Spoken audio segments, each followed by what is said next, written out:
YouTube, it's Tone. I'm back with another one for you. And this one is a continuation of the Redemption Manual. So, Redemption Manual 5.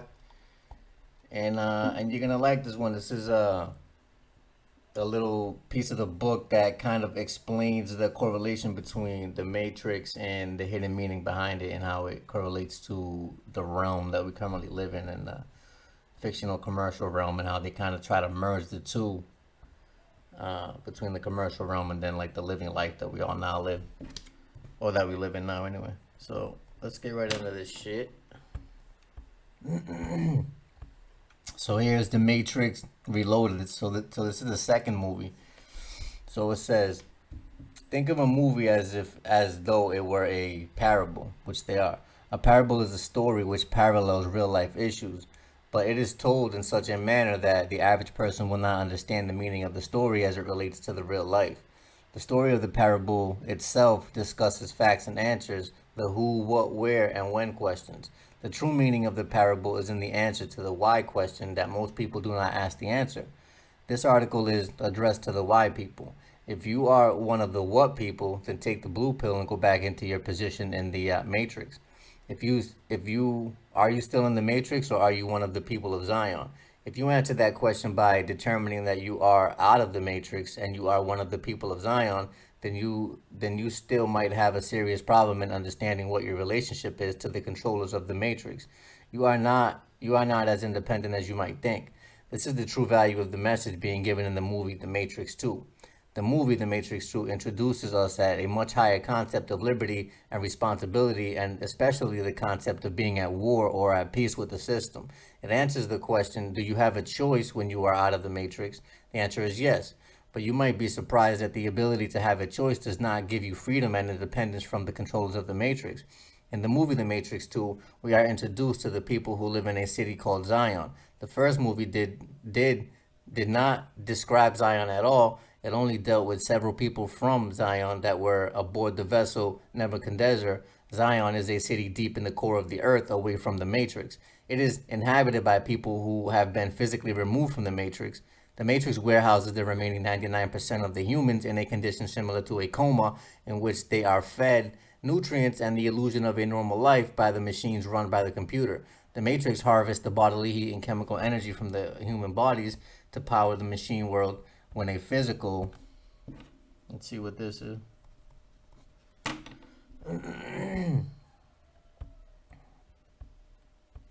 When a physical body dies in the Matrix, it is removed from the Matrix by the machines and ground up and fed to the remaining inhabitants as a food force.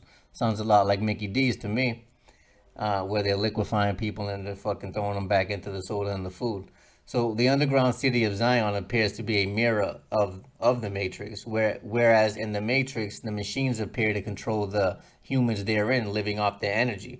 In the city of Zion, the people control the machines which serve them and keep them alive. The Matrix appears to be on the surface of the earth where humans ordinarily live and survive. The city of Zion is deep in the earth, as though it were a burial ground for the dead. The people on the surface in the Matrix are, for all intents and purposes, dead or living in a dream or coma, but mentally have perceived themselves to be very much alive by their mental stimulation through the Matrix's computers.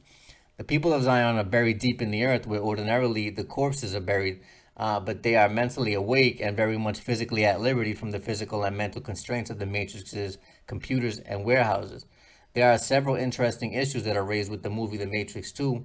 The movie was mostly about Neo. Personally, it was about him waking up from a naivety and placing of him into a position in which he could be aware of and deal with larger issues that his own condition and of his own conditions and future. Since the movie is only a parable to teach us, the first movie also about waking us up to the reality of the world. Now in the second movie, we are ready for the larger issues. This is what we are getting. There are three major conversations in the movie The Matrix 2, which serves to introduce us to the more important aspects of our relationship as people who have come out of the Matrix, to the issue of the Matrix still being there as a neighbor.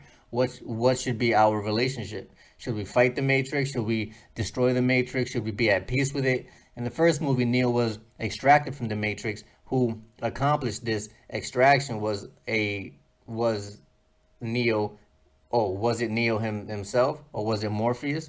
Was it Trinity? No. Neo was offered a blue pill and a red pill. The blue pill represents admiralty. If Neo took the blue pill, he would go back into the condition of delusion to conform to the public policies and would have no interest in learning any of the private conditions of reality. If Neo took the red pill, it would be the blood of the Messiah, and Neo would be aware of the private things in the world as opposed to this world, and would become a servant to help others learn the truth. The red pill, Neo was told by the members of Zion, was a locator program. The purpose of Neo swallowing the red pill was to be a transponder or beacon so that the physical body could be located in the storehouse of the Matrix. It was a machine in the Matrix that was responsible for extracting Neo from the Matrix. It wasn't Neo, Morpheus, Trinity, or other human beings who got Neo out of the Matrix. Since it was a machine who extracted him, why would the Matrix extract him if it wasn't a policy of the Matrix to let anyone out who wanted to be let out? The answer is simple. The Matrix only survives because adhesion to the Matrix is voluntary. Is it not possible to volunteer from the Matrix of this world by expatriating the physical membership? Will the governments of this world, the Matrix, not let one expatriate voluntarily if one does so in a proper manner? The answer is yes. Likewise, the red pill can be viewed as a form of expatriation request. It appears that Neo's separation from the Matrix in a physical fashion is the first movie. In the first movie was not a guarantee of the fact that Neo's future would not be influenced in some manner by the Matrix. And in fact, in the movie The Matrix 2, there is a significant interplay between the Matrix and Neo's lives and also those with his friends in Zion. The second movie deals with the issues of the interaction between Zion and the Matrix.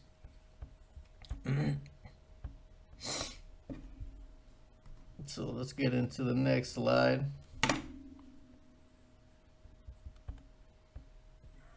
So Neo has a discussion with the Oracle that enlightens us as to the reason why the people of Zion and the Matrix are linked together. The following conversation takes place between Neo and the Oracle. So the O will represent the Oracle and the N will represent Neo. Intersped in this conversation, I will add some comments in the parentheses. So O is the Oracle. So O, well, come on. I'm not going to bite you. Come around here and let me have a look at you. My goodness, look at you. You turned out all right, didn't you? How do you feel? You are not sleeping? We will get to that. Why don't you come out and have a sit? So an invitation to sit is a form of commercial process called a draft. The Oracle was the drawer of the draft. As such, the drawer is the debtor. The drawee, in this case Neo, is the creditor. If the drawee does not fulfill the draft request, a dishonor occurs and the drawee becomes a debtor. You do not want to be the debtor by dishonoring the draft. So this is a thing. So when you get a presentment, you don't want to dishonor the presentment by not giving it the consideration. Consideration is key. So you just have to consider the offer, and then you have an option at that point to accept or reject the offer. All right. So this is, but if you just so look at it like a bill. If you get a bill in the mail, it's a presentment. If you just throw it in the desk and freaking disregard it, then you're gonna be fucked at that point, and you're gonna be subject to the rules of that particular presentment. If you consider the presentment, decide to reject it or give them a counter offer, then you're still in honor and you're still kind of playing the game. You see how that works? So Neo, maybe I will stand a dishonor. So O, suit yourself. Acceptance of Neo's dishonor without going to war. Neo sits down voluntarily. Neo, I felt like sitting. Now Neo is in honor, so the conversation continues. So now you're considering at least their offer at this point. Oracle, I know. So let's get the obvious stuff out of the way. Neo, you're not a human, are you? Oracle, it's tough to get any more obvious than that. Neo, if I had a guess, I would say that you are a program from the machine world. And so is he, referring to the Oracle's bodyguard. Oracle, so far so good. Neo, but if that is true, it can mean that you are a part of the system, another kind of control. Oracle, keep on going. Neo, I suppose the most obvious question is how can I trust you? Oracle, bingo, it is a riddle, no doubt about it. The bad news is that there is no way you can really know if I'm here to help you or not. So it is really up to you. You just have to make up your own damn mind to either accept what I'm going to tell you or reject it. And that's what I'm telling you. So, isn't this the real issue of the people with Zion today and their relationship to the Matrix? The issue is, how can we trust the judge or the law enforcement officer or the lawyer or the prosecutor, etc., if they are all in the public system? The Oracle reaches into her purse to get some candy. Neo, do you already know if I'm going to take it? Oracle, I wouldn't be much of an oracle if I didn't know. Neo, but if you already know, how can I make the choice? Oracle, because you didn't come here to make the choice, you already made it. You're here to try to understand why you made the choice. I thought you would have figured that out by now. Neo, so notice the issue is going from what questions to why questions. Neo, why are you here? Oracle, the same reason. I love candy. Neo, so why are you trying to help us? Oracle, we are all here to do what we are all here to do. I'm interested in one thing, Neo, the future, and believe me, I know the only way to get there is together. There is a parable in the New Testament. It talks about a field, which is this world, and it is a field. We live in an electromagnetic field that presents itself as the realm that we live in. Okay, so that just so you know that. So we are an enemy, where an enemy came one night and sowed weeds into the wheat field. The Bible does speak about the field too. It says that they go out into the field. And it also mentions that they went out to blend in with the people of that were in the field, which means that there was already people there, which kind of kills the whole Adam and Eve story. Because how are you going out into the field to blend in with the people if there's no people there? If you were supposedly the first people. So Zion, people and the weeds are the people of the Matrix. The servants asked the master whether the servant should pull out the weeds when they start growing. The master told the servants to allow the weeds and the wheat to grow together because the wheat would be destroyed by pulling up of the weeds. This is what Neo is being told here. The people of the Matrix and the people of Zion must exist side by side for a period of time, lest the warfare between both cause both parties annihilation. Neo, are there other programs like you? Oracle, well, not like me, but look, see those birds? At some point a program was written to govern them. A program was written to watch over the trees, the wind, the sunrise, and the sunset. There are programs running all over the place. And there are programs running all over the place because gematria, numerology, shows that there's a clear organic matrix code, and then there's a artificial code that is fed into the matrix, which in turn gives you back whatever you feed it.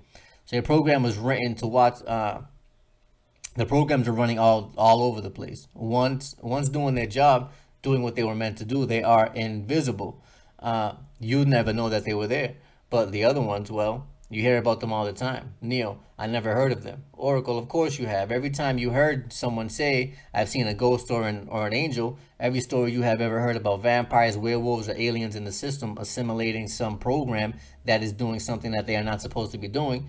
Neo, programs hacking programs? Why? Again, a why question. Oracle, they have their reasons, but usually a program chooses exile when it faces deletion. Neo, why would a program be deleted?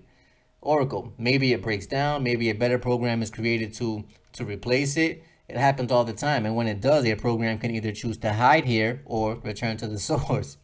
Neo, the machine mainframe. Oracle, yes, where the path of the one ends, you have seen it in your dreams, haven't you? The door made of light. What happens when you go through the door? Neo, I see Trinity and something happens, something bad. She starts to fall, and then I wake up. Oracle, did you see her die? Neo, no.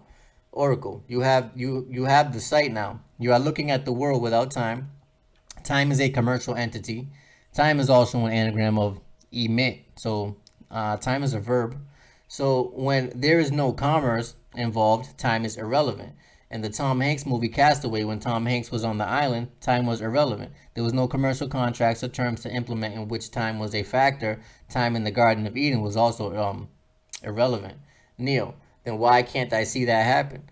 Oracle, we cannot see the past choices that we do not understand because we have not yet thought that into existence. Neo, are you saying that I have a choice, that I have to choose whether Trinity lives or dies? Oracle, no, you have already made the choice. Now you have to understand it. Neo, no, I can't do that. I won't do that. This is a war or a dishonor which leads to losing control over the situation. Oracle, you will have to. Neo, why? Because you are the one. You are the creditor and you must face it. What if I can't face it? What happens if I fail?